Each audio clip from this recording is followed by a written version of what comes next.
Hi everyone, and welcome to Cooking with the Keefes. We have a special Mother's Day edition today with a little bit of a lemon twist. And I am Jennifer Keefe. I'm Adrianna Keefe. And this is my daughter, for anyone that doesn't know. So we're doing a special Mom's Day episode. This is actually Adrianna's idea that we wanted to come and do a special episode. And next month we'll be doing a special Father's Day episode as well with Patrick. So today we're doing something for Mother's Day brunch. We're going to be doing a lemon loaf, which we've been making for many years, and it's probably a staple, I would say, that we do always around the springtime, the summertime. It's almost like a pound cake with a really light glaze, and it's just sweet enough and great with coffee and tea and great for breakfast or dessert. We'll also be making some lemon blueberry scones, and those are another great breakfast staple, something we've been making for a long time. They're a drop scone. Those are my favorite. And they're really, really easy to make. Both of these recipes are really easy to let the kids join in on too, so that they can make something for mom. Something that, we're big on at the Keefe house is getting the kids involved and letting them learn how to cook. So this is a big deal for us, and we hope that you're all inspired to let your kids join you in the kitchen too. And last but not least, we're also going to be making a cocktail that can be made with or without alcohol. It's a blueberry lemonade. Yes, so that'll be really delicious, and it can be for everybody, and you can spike it as you see fit. I think you can do it with like a tequila or a vodka. Tequila, vodka, but we'll get into plain. That. Yeah, or just as is. So we'll get into that in just a few minutes, and we're going to start now with our lemon bread. So oven has been set to 350 degrees. I have already pre-sprayed my loaf pan. This particular recipe makes a single loaf. I use a cooking spray that has flour in it. It just makes everything that I make release so much easier with very little effort. It's just extra insurance that nothing's going to stick. You can get, Market Basket makes their own brand. This has Pam. There's another one called Baker's Joy. Any kind of cooking spray with flour is what I recommend. I already have measured out here our half cup of softened butter and 1 cup of granulated sugar. We're going to just use the hand mixer. You can use a stand mixer if that's what you have, and just pardon the noise while I go ahead and get this going. And we're going to, so a lot of recipes, when you start to cream your butter and sugar together, it says until light and fluffy, and I don't really agree that that's a great description. So what I do is, my indicator when it's mixed enough is that you start to see it all starts to come together. It's not crumbly like you see here. It starts to lighten up in color a little bit, and it starts to stick to the side of the bowl. So you want to make sure that you're really incorporating your sugar into your butter and not under mixing it, because that will affect in any of your breads or cakes, it'll affect the texture if you don't mix it well enough at the beginning. So I'm going to just kind of kick that up on high and get this going. Adrianna, do you want to start zesting the lemon? I would like to. So this is, you can just zest it right on here. This is a great opportunity for you to get your kids into the kitchen, let them help make mom something or the grandma something. This makes, like, the loaf especially makes like a really great gift or housewarming gift. Great to bring to a breakfast or a brunch. And you can let the kids zest the lemon. You can let them juice the lemon, let them stir, let them mix. And when they start in the kitchen by cooking and making things for people and making things for themselves, it really gets them excited about different kinds of foods and flavors, and it makes them more willing to try things. So that is something that is a benefit on top of them learning how to help themselves in the kitchen. So all right, I think we're almost there.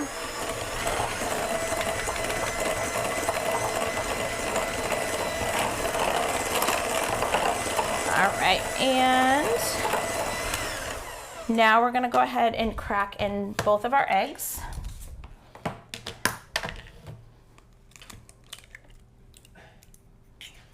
Perfect. If you want your kids to help with the eggs, you can use a little separate mini bowl to the side. Let them crack them in there. That way, if they get any shells in there, let them get their hands dirty. I'm a pro. So now she's a pro, because at a very young age, we were both in the kitchen working together, and it was really nice. So we've got all the lemon zest. We're going to add that in there as well.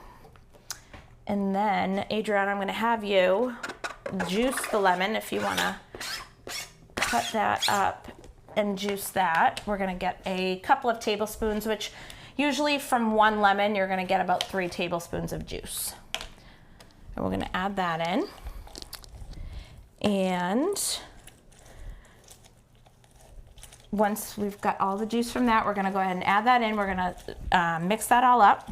I'll start mixing now. And we're gonna measure out 2 tablespoons of juice. So Adrianna, I'll give that to you. And this all comes together in a single bowl, so really minimal dishes, which is great. Also make your kids do the dishes, not you. Especially for Mother's Day. Perfect. And 2 tablespoons, please. Perfect. Wonderful.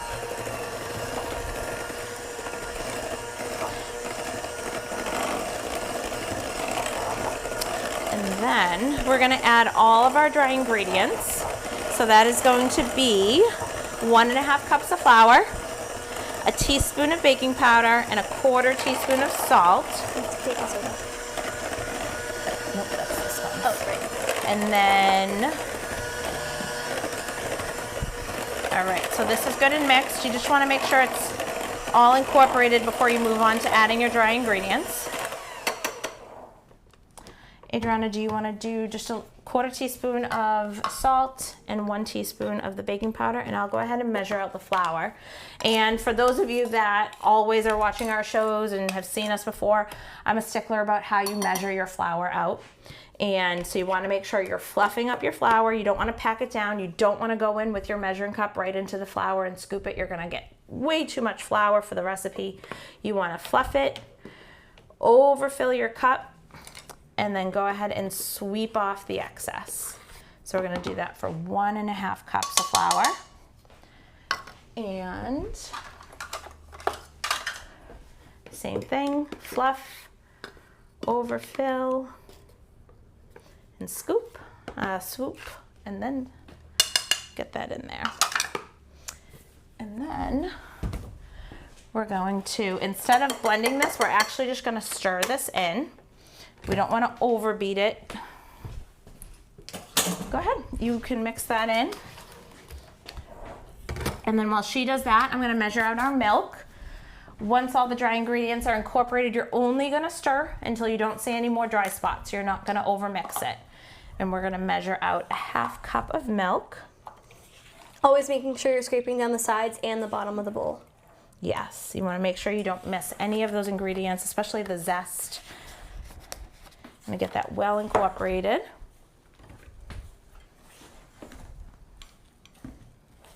Perfect. This is also a wet dough. It's more like a batter, like a cake batter, rather than a bread dough. Yep. Or pizza dough. Yep, it's a quick bread, so comes together really nice and quick and bakes quickly too. Perfect. All right, I'm gonna go ahead and add the milk. Do you wanna go ahead and stir that in too, honey? Yep. Perfect. So as you can see, this came together really quickly, and it is something that doesn't require a lot of dishes. We're gonna pour it right into this pan. Once she gets that all mixed, we're gonna pop that in the oven at 350 degrees for about 45 to 55 minutes. It'll depend on your oven. So I always check it at the lower end of the time at about 45 minutes. You want the toothpick to come out with wet crumbs. You don't ever want it to come out clean because it means it's overbaked if it's coming out totally dry. You want to have some moist crumbs sticking to your toothpick. That's ideal. So now that that is almost fully mixed, and you're just gently stirring it to get it incorporated so that you don't overmix it. When you overmix your batters, it makes more gluten, which makes things more tough and chewy and dense, and we don't want that in our bread. So go ahead, perfect. We're gonna pop this in the oven, and then we're going to do a quick little cleanup and come back and make our scones with you. Okay, so now that we've cleaned up from the lemon bread, we're gonna go ahead and get started on our blueberry lemon scones. Another great one that comes together really quickly, basically in one bowl. And they make about a dozen. So a lot of times for a gathering, I'll make a double batch, which you can do all at once. You don't have to do them separately, and the recipe doubles perfectly. So we're gonna start with our dry ingredients in the bowl. It is going to be, actually, I'll backtrack. We lined our cookie sheets with our parchment paper. You wanna get yourself set up. We're going to preheat the oven to 375, and this is where we will bake our scones. You don't need spray or anything like that, and they come off nice and clean really easily from the pan. We are now going to put our flour, our sugar, our baking powder, baking soda, and salt, which is 2 cups of flour. Adrianna, do you want to measure out 1/3 cup sugar? Got it. Perfect. Adrianna, I'll have you grab the butter out of the refrigerator. So for scones, you want your butter to be cold. You want it to come right from the fridge. And we're gonna do 1/2 cup, so 1 stick of butter. Adrianna, I'm gonna have you do the baking powder, which is 2 teaspoons.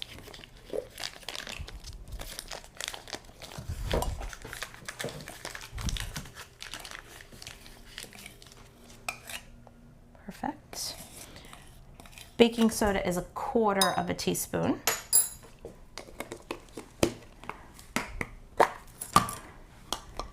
And we're gonna do 1/2 teaspoon of salt.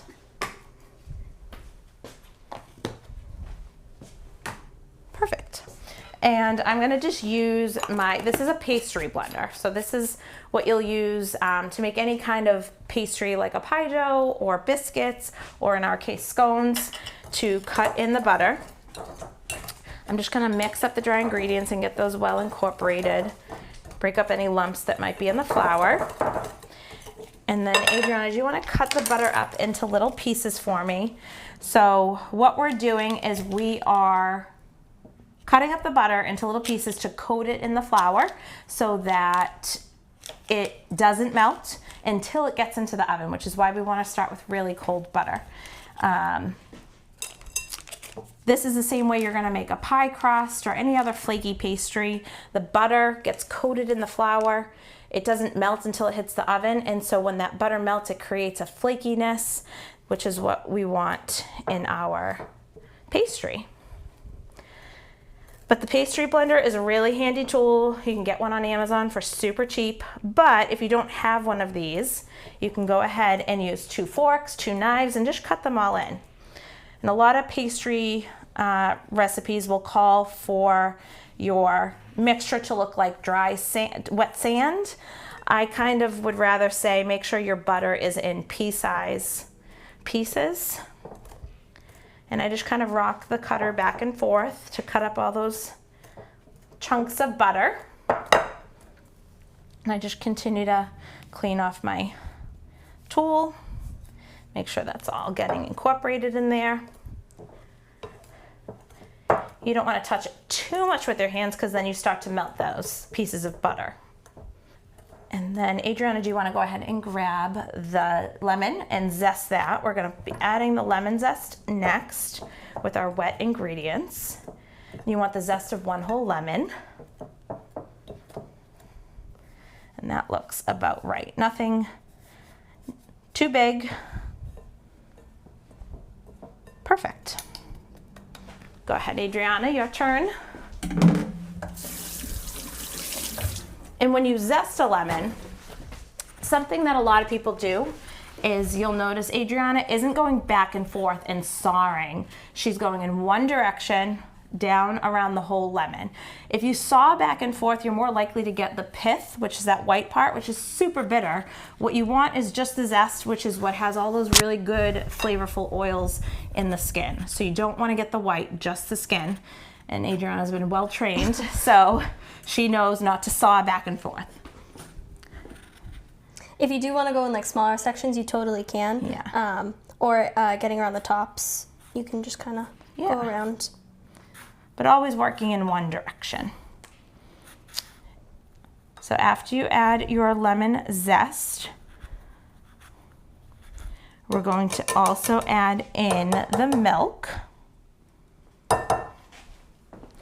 which the milk is in the fridge. So something I didn't mention earlier when we were making the bread is I made sure that also, because our other ingredients were warm, the milk, the butter, the eggs are also going to be warm.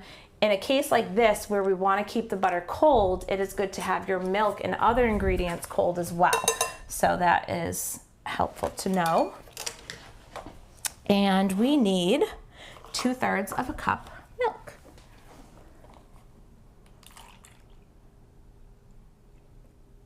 Perfect. Do you want to stir that in, Adriana? Perfect.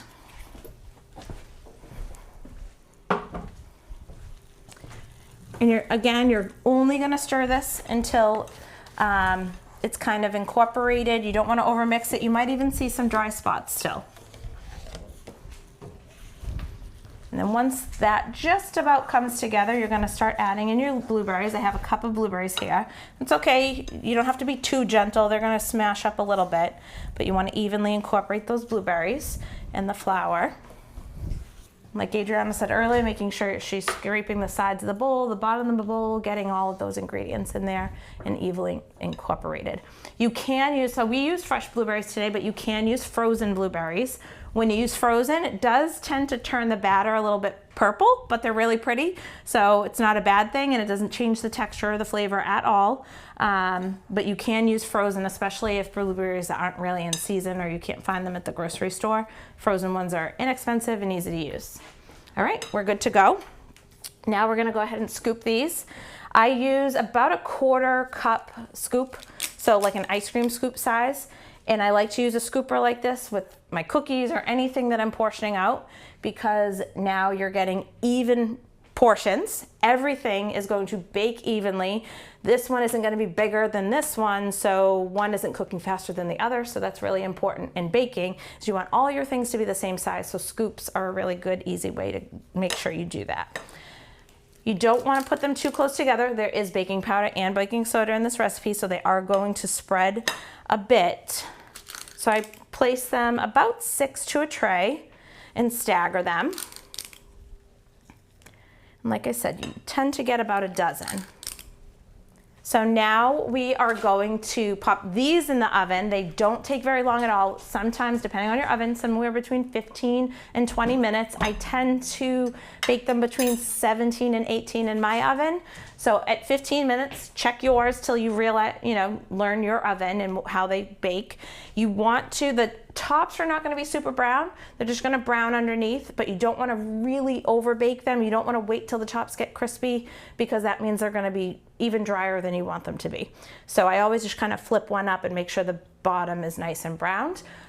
We'll be showing you that later. So now that our scones are going to be going in the oven, we're going to go ahead, clean up from this, and come back with our beverage and show you how we finish off our scones and our breads with our glaze. Now that we're all cleaned up, we can start on our blueberry lemonade. So super simple. It comes together super fast, and you actually don't even need that much equipment or anything. All you're gonna need is a cup of blueberries, a 1.5 cups of lemon juice. You can use freshly squeezed if you want. This is just from the store. If you were to use freshly squeezed, it takes about 7 or 8 lemons to get a 1.5 cups, and then 2 cups of warm water, and then you need 4 cups of cold water, but I just have the warm right now, and a cup of sugar. So first, in our blender, we're gonna put a cup of sugar, our cup of blueberries, and our 2 cups of warm water. The warm water, it doesn't need to be boiling hot or anything. It's just to help dissolve the sugar. So if you just either heat it up in the microwave, or if you're comfortable using your tap water, just the highest setting there. And then you're just gonna blend it for a couple seconds until you see most of the blueberries have kind of, blended. Integrated. Yeah.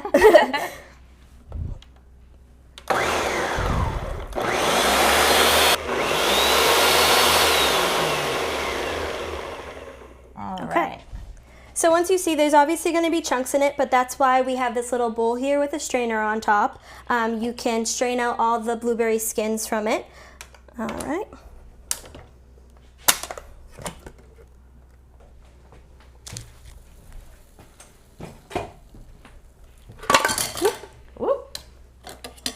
Careful with the blade. Yeah. Parents, definitely help your kids with this. And at my age, I still need a little help sometimes. But yeah, take out all those blueberry skins. I can take that from you. Yeah. Perfect.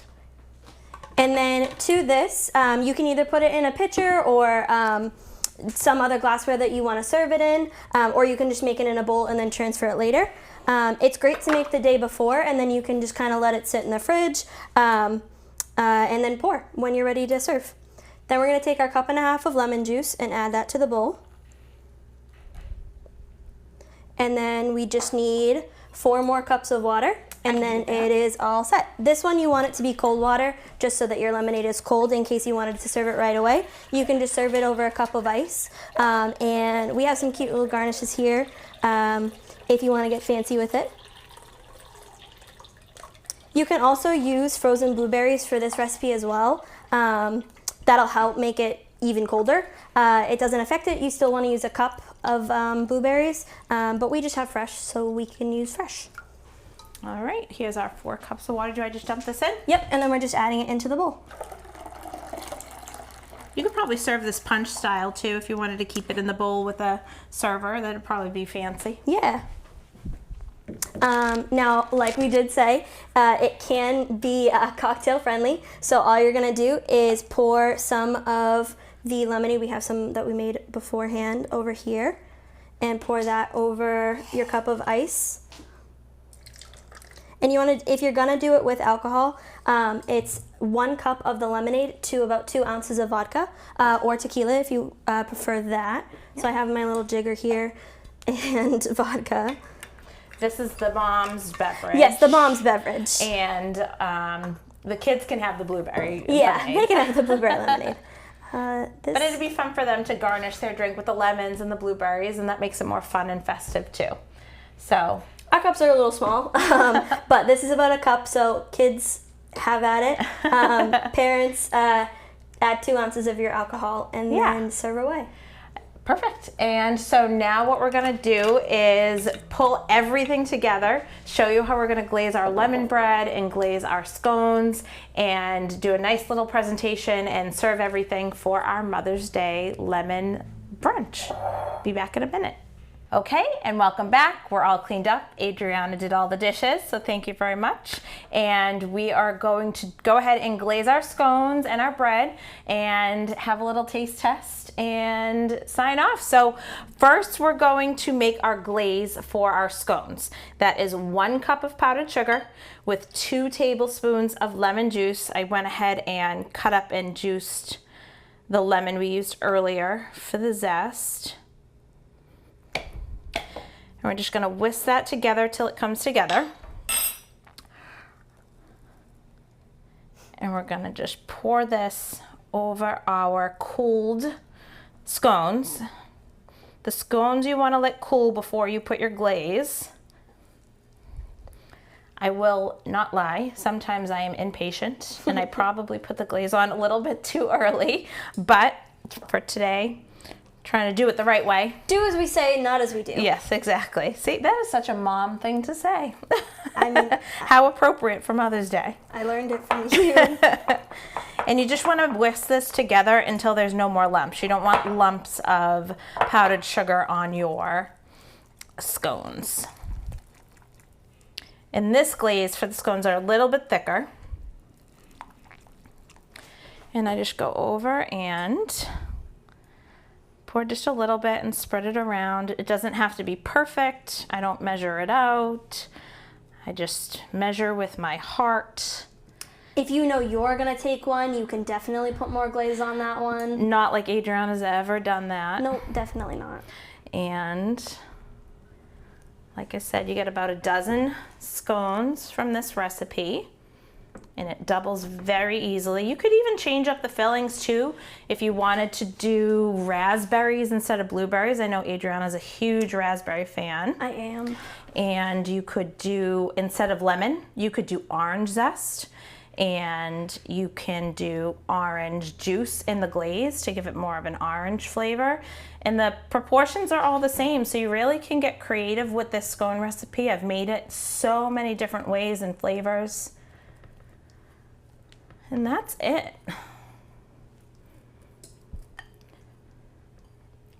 And then our bread is still baking a little bit. It's still got a few more minutes to go, but if the bread were finished, once it cools for just a few minutes, you don't want it to fall apart when you take it out of the pan.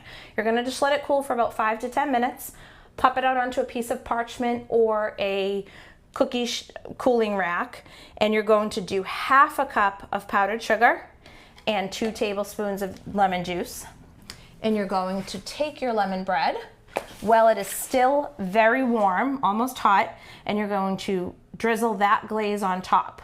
And what it does is it soaks into the warm bread and it makes this like nice crystallized, lemony, zesty topping, and it gets really, really delicious. And you're gonna let that cool completely before you eat and slice it. And that is what you get here, which we've already pre-sliced a few, and we've got our finished, pre-made by magic of television scones. We have our beverages that Adrianna has made for us.